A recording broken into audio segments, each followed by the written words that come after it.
मकर संक्रांत झाल्यावर लहान मुलांना बोरनान घातले जाते.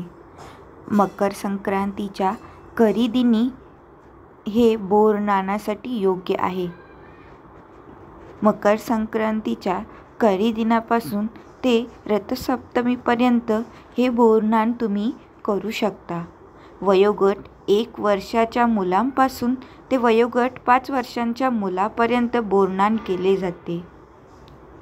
बोरनान करताना लहान मुलांना हळव्याचे दागिने घालतात व त्यांना नटवतात. पाटावर बसून त्यांचं औक्षण करतात. आता बोरे, ऊस, हरभरा, मुरमुरे, बतासे, हलवा, तिळाच्या रेवड्या, बिस्किट, गोळ्या असे सर्व पदार्थ एकत्र करून बाळाच्या डोक्यावर ते टाकतात. त्यांनी बाळास आंघोळ घातली जाते. घरातील व जवळपासची लहान मुले ही यावेळी उपस्थित असतात व खाऊ गोळा करून खातात. यालाच बोरनान असे म्हणतात. आता जर शास्त्राप्रमाणे पाहायला गेलं तर या वातावरणामध्ये थंडी चालू होते आणि लहान मुलांना अनेक बाधा होऊ शकतात आणि या वातावरणामध्ये नवनवीन फळेही बाजारात येतात.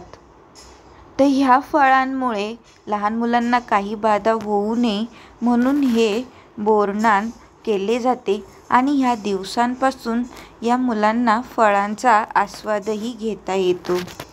त्यामुळेच पुढील वातावरणासाठी त्यांचे शरीर सुदृढ बनते असे शास्त्रीय कारण यामागे असावे.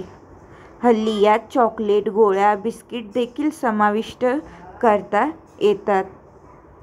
अशा प्रकारे तुम्हीही तुमच्या लहान मुलांचे बोरनान करू शकता. जर व्हिडिओ आवडला असेल तर like, share and subscribe to my channel. Thank you for watching this video.